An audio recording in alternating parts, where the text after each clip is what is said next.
You are coughing, but it does no good. Your throat is coated in pulverized glass. You look up, and the sky above you isn't blue. It is a boiling, bruised purple, raining fire and jagged stone.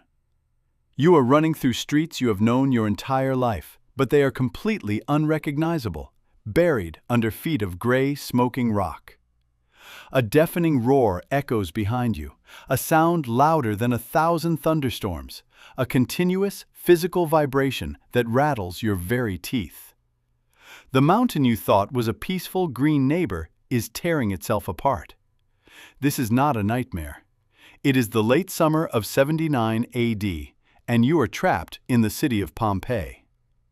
The earth is shattering beneath your sandals. The air is turning to poison, and you have only minutes to make decisions that will mean the difference between escaping with your life or becoming a hollow plaster cast in a museum thousands of years from now. You must survive. To understand the sheer scale of the nightmare you are in, you have to rewind just a few hours. It is a typical, sweltering afternoon in the thriving Roman city of Pompeii. The Mediterranean sun beats down on the paved basalt streets, warming the massive stepping stones that allow you to cross the roads without stepping in the muck of the city. You are walking through the bustling Forum, the beating, vibrant heart of Pompeii. The air is thick and heavy, carrying a chaotic mix of smells.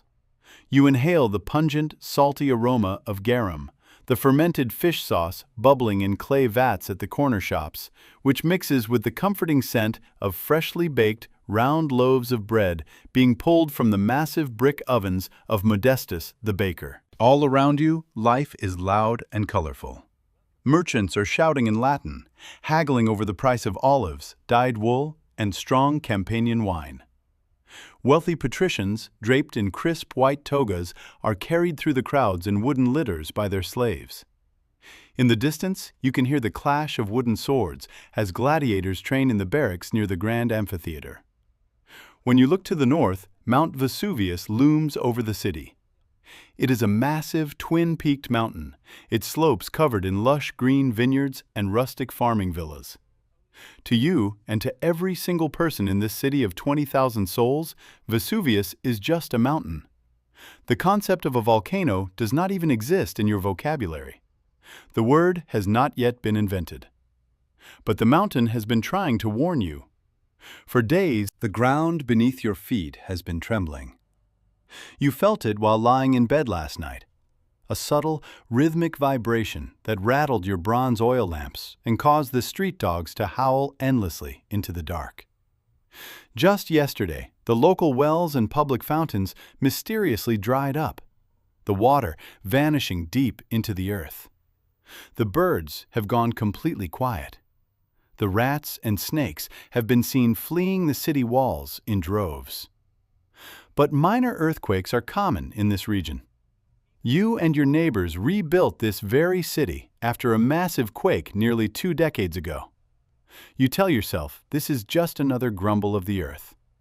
The gods are restless, you think, but they will settle. You are terribly wrong. Deep underground, a massive chamber of magma has been rising for months, turning underground rivers into superheated steam, building an unimaginable, catastrophic pressure inside the rocky, plugged throat of Vesuvius. It is roughly 1 o'clock in the afternoon. You are just sitting down in the courtyard of your home for a midday meal of figs, bread, and watered-down wine. Suddenly, a sound unlike anything you have ever heard rips through the atmosphere. It is a sharp, world-ending crack, followed immediately by a sustained, deafening roar. The sound wave hits you like a physical blow to the chest. The ground heaves violently, throwing you to the mosaic floor. Clay bowls shatter around you. The heavy terracotta tiles on your roof groan and slide. You scramble to your feet, your heart hammering against your ribs, and rush out into the street. You join thousands of bewildered citizens pouring out of their homes and shops, all looking up at the northern sky. What you see freezes the blood in your veins. The entire peak of Mount Vesuvius has blown completely off. In its place, A colossal, terrifying pillar of black smoke, ash, and earth is shooting straight up into the stratosphere. It rises with impossible speed, punching through the clouds, expanding outward as it hits the upper atmosphere.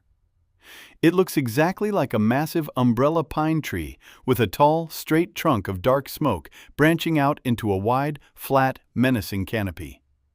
The sheer scale of the eruption defies human comprehension. The column of debris is traveling at hundreds of miles per hour, reaching 10, then 15, then 20 miles into the sky. For a few agonizing minutes, there is only stunned, breathless silence in the streets of Pompeii. People are pointing, whispering desperate prayers to Jupiter and Vulcan. Some stand paralyzed by awe. But that fascination quickly turns to absolute primal terror as the midday sun is blotted out. The massive volcanic cloud spreads over the city like a thick woolen blanket, casting a deep, unnatural, bruised twilight over the afternoon. The temperature drops, and then the fallout begins. It doesn't rain water, it rains stone. Small, gray, porous rocks begin to clatter against the cobblestones. Pumice. At first, it is light, bouncing off your shoulders and head like aggressive hail. But within minutes, the shower intensifies into a torrential, inescapable downpour of lapilli, jagged volcanic debris torn directly from the belly of the mountain.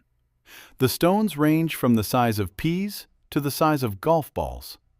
When they hit your skin, they burn.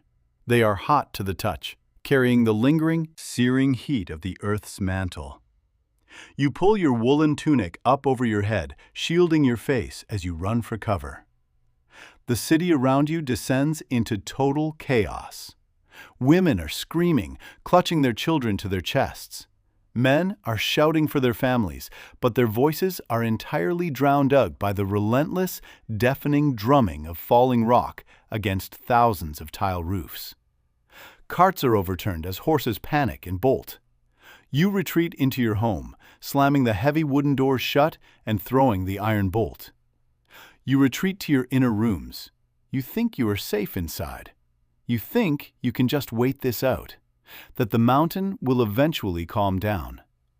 But as the hours drag on, the reality of your situation becomes terrifyingly clear. The pumice is falling at a staggering rate of 6 inches an hour. It is piling up in the streets, burying the sidewalks, creeping up the outer walls of your home like a rising tide of gray snow. The sky outside has turned pitch black. It is a darkness so absolute, so thick with falling debris, that it feels heavy and impenetrable. It is mid-afternoon, but it looks like the dead of midnight. You light a small clay oil lamp, the flickering orange flame casting long, nervous shadows against the brightly painted frescoes on your dining room walls. The air inside your home is growing thick and hazy. It tastes heavily of sulfur, like struck matches and rotten eggs. Every breath you take scratches the back of your throat. Dust is seeping in through the window shutters. You look up at your ceiling, and a cold dread washes over you.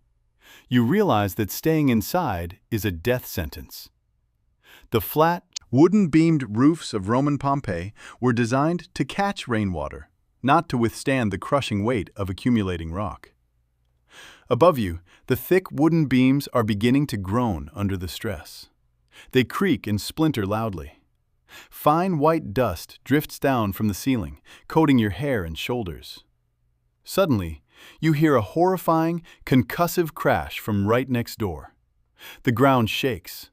Your neighbor's roof has just collapsed under the weight of the pumice, instantly crushing whoever was cowering inside under tons of rock and heavy timber.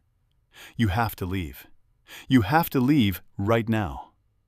You grab a thick feather pillow from your bed, tying it tightly over your head with long strips of linen cloth to protect your skull from the falling projectiles. You grab your lantern, a small leather pouch of silver coins, and take a deep breath. You step out into the nightmare. Pushing your front door open is an incredible struggle. The pumice drift is already nearly 3 feet deep against the wood. You have to throw your entire body weight against the door, scraping it open just enough to squeeze through. When you finally force your way out, you step into a landscape you do not recognize.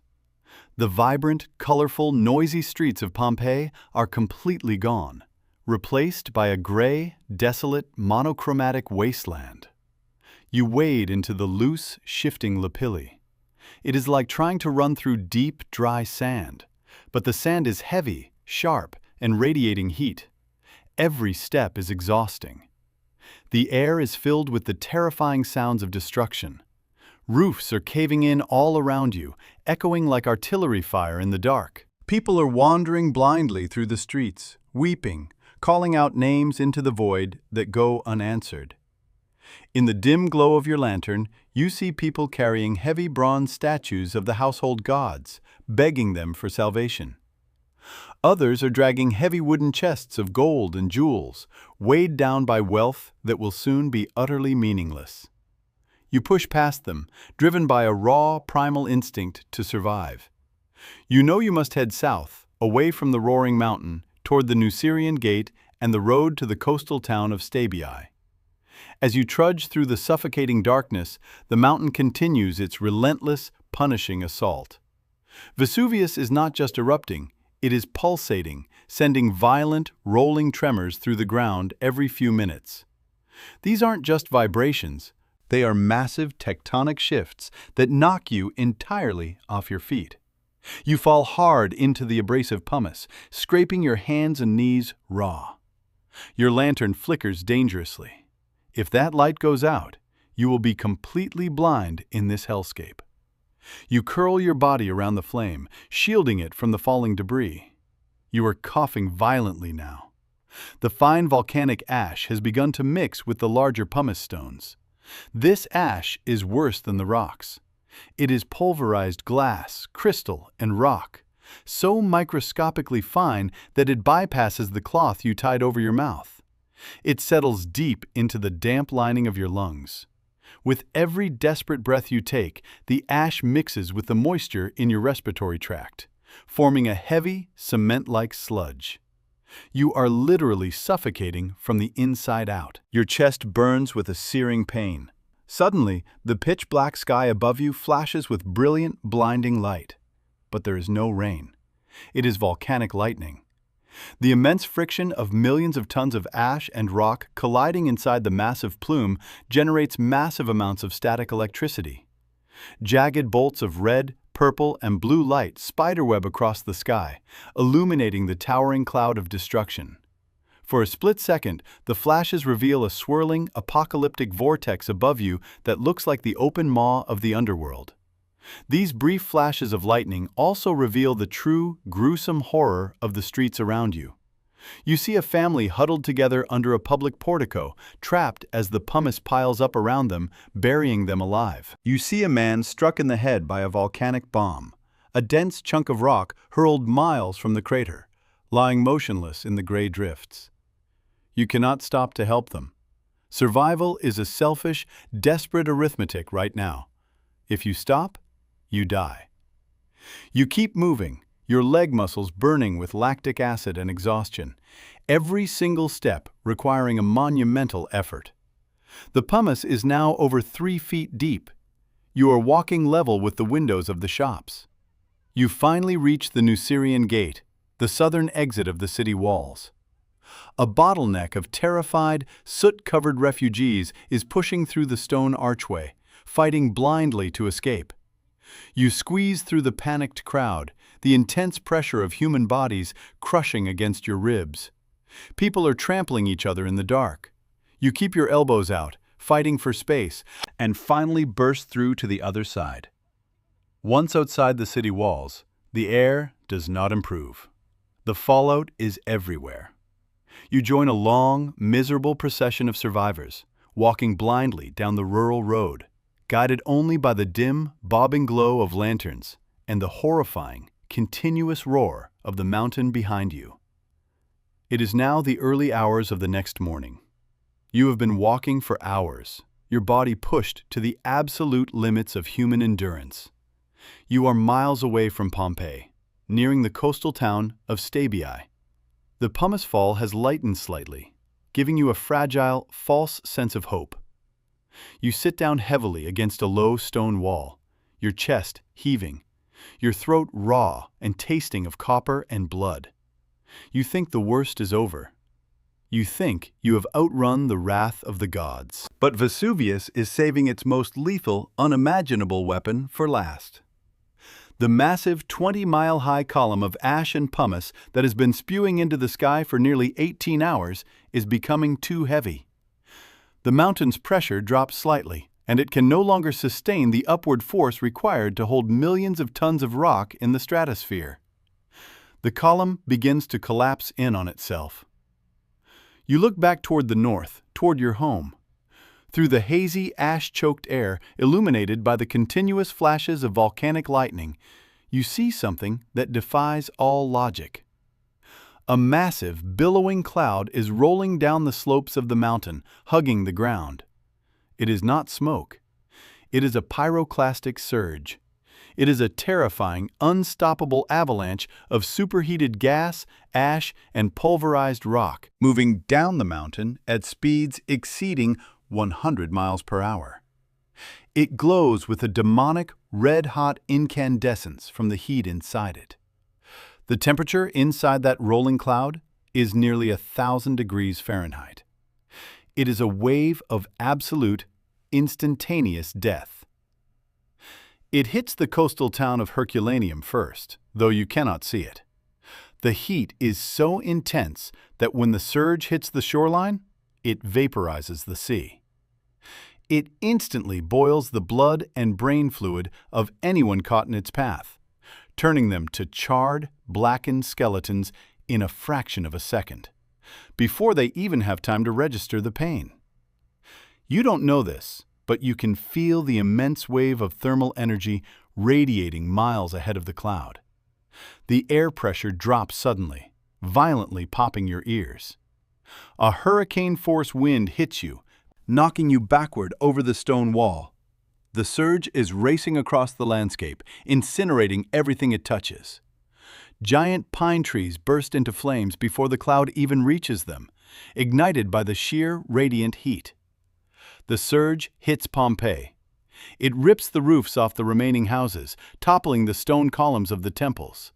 It kills anyone who stayed behind instantly, replacing the oxygen in their lungs with 1,000-degree gas, freezing their bodies in their final moments of agony as they are buried in a thick, dense layer of fine ash.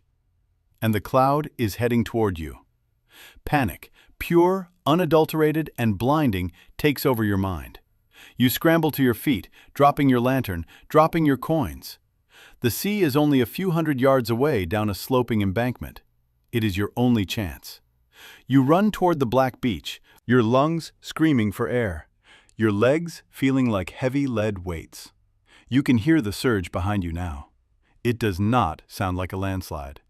It sounds like 1,000 freight trains rushing over the earth, a deep, guttural roar that shakes the fluid in your eyeballs.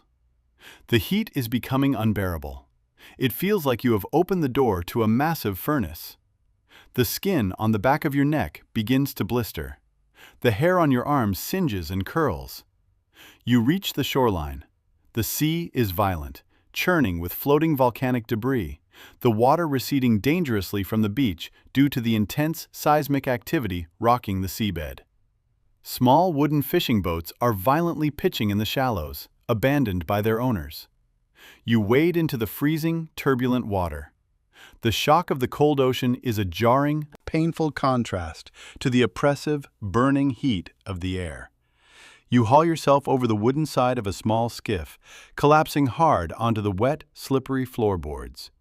A few other desperate survivors are doing the same, grabbing the wooden oars and frantically, wildly rowing away from the shore, fighting the churning waves. You look back at the beach. The pyroclastic surge reaches the shoreline. The superheated cloud of gas and rock hits the ocean with an explosive, deafening hiss, sending massive, blinding plumes of white steam violently into the black sky. The thermal wave washes over your boat. The heat is agonizing. It dries your soaking wet tunic instantly against your skin. You throw yourself to the bottom of the boat, covering your face with your arms, holding your breath until your lungs feel like they are going to rupture. The outer edge of the ash cloud rolls directly over the boat, plunging you into a darkness so thick, so heavy, that it feels like you have been buried alive in a tomb. You are choking, gagging on the concentrated sulfurous gas that seeps through your fingers. You can feel the heavy, hot ash raining down, weighing down the small wooden boat, threatening to capsize it into the boiling sea. For what feels like an eternity, you drift in this hot, toxic, pitch-black void.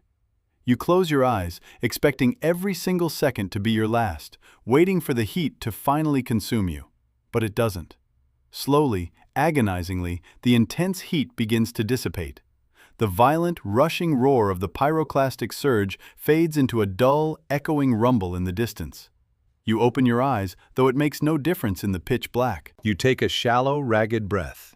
It burns, but it is air. You are still breathing. You are alive. You lie in the bottom of the rocking boat, your body trembling uncontrollably, listening to the quiet weeping and coughing of the strangers huddled around you. Hours pass in the terrifying darkness. You drift on the sea, suspended in a void of ash and water. Eventually, the darkness begins to lift. The heavy ash slowly settles out of the air. A weak, sickly, pale yellow light pierces through the thick atmospheric haze. It is morning. You slowly sit up, your joints aching, your body covered in a thick layer of gray mud, and you look back toward the Italian coastline. The world you knew just 24 hours ago has been completely erased.